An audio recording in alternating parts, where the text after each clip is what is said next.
We've all heard the expression worst to first, and that certainly applied to the 2013 Boston Red Sox. The year before, they won 69 games in the regular season. Last year, they won 97. They also won the American League East, the American League Championship, and the World Series. They did so with a new manager, John Farrell. They did so with key free agent pickups like Koji Uehara, Ryan Dempster, and Mike Napoli.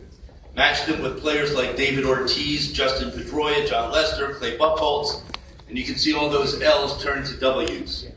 But what makes this an even better story is how the team united together after the tragic Boston Marathon bombings, paying tribute and respect to those who lost their lives and those who survived. Representing the 2013 Philadelphia Sports Writers Association Team of the Year, please welcome the President and CEO of the World Champion Boston Red Sox, Larry Lucchino.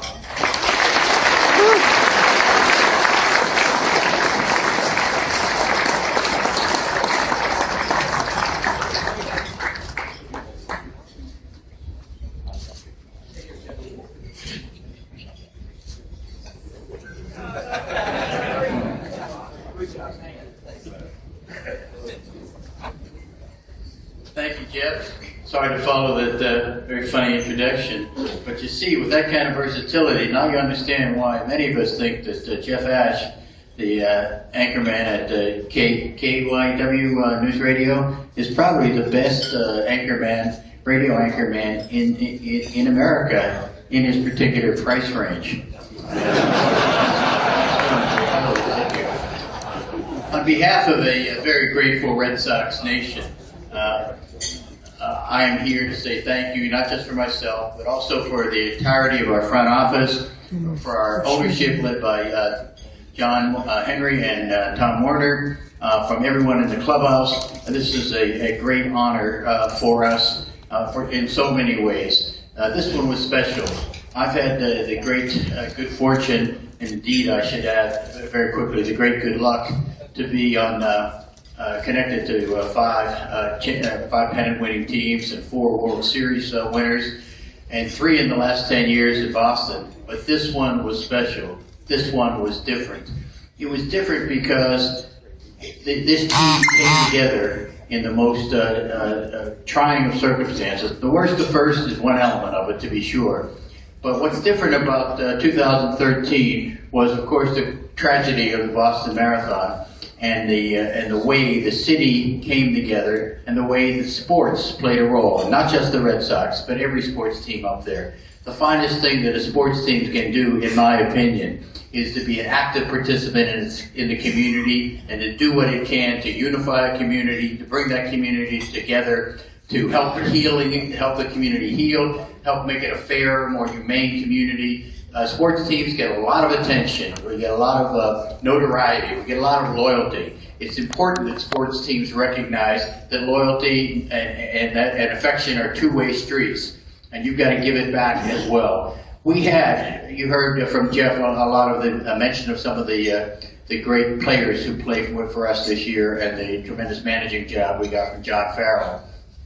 But we also had an element that's too often overlooked, and that is we had mature players. We had some young players who were quite mature. We had older players who were quite mature. And to recognize that when something as dastardly, as ugly, as tragic as the Boston Marathon occurred, it was important for everyone in the community, for the first responders to come together, the runners. There were runners who kept running after the bombing, after 26.2 miles. They didn't break stride. They ran right to the local hospital to give blood.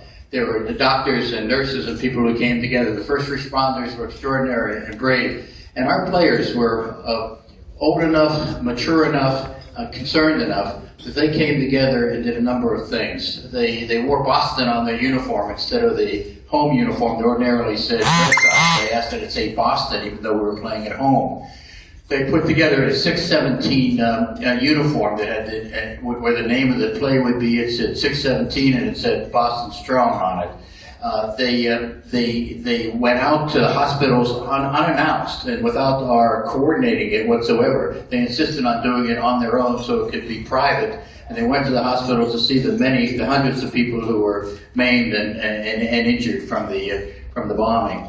So this was sports in its best light. It seems to me we love to provide winning, entertaining baseball to divert people's attention from the trauma and difficulties of life. But when something as important as this occurred, our players came together and said, we have a fundamental opportunity and a fundamental responsibility. And in this case, what happened, oftentimes a team is adored by its city, by its fans. In this case, the players really came together and felt the same way about the city and wanted to do more for the city if they could and help in whatever way they could.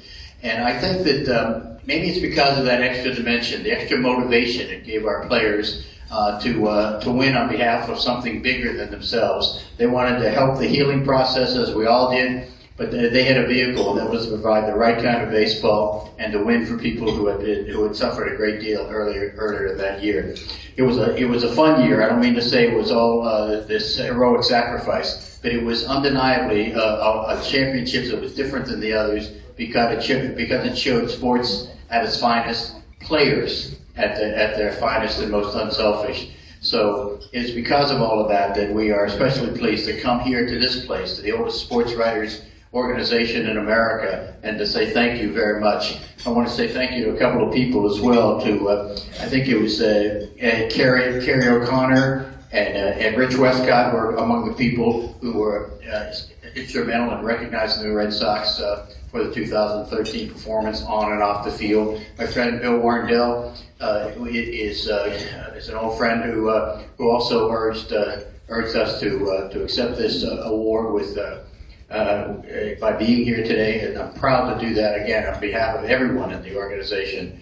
I say this one was special. I hope that the city of Philadelphia, with its great sports tradition, its great history, its great players, its great, dare I say, boisterous fan base, you have a lot of what Boston has. We have a lot of what you have. I hope at some point soon your team, and whichever one of the sports it may be, will be able to enjoy the kind of success that we had this past year. My best to your manager here, Skipper, and to Ruben Amaro, and to Dave Montgomery, who is sort of the gold standard for baseball executives.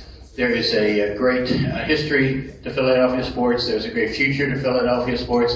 And I hope someday, let's make it October 2014, the Red Sox and the Phillies play again in the World Series. We'd love to see that. So thank you very much for your attention.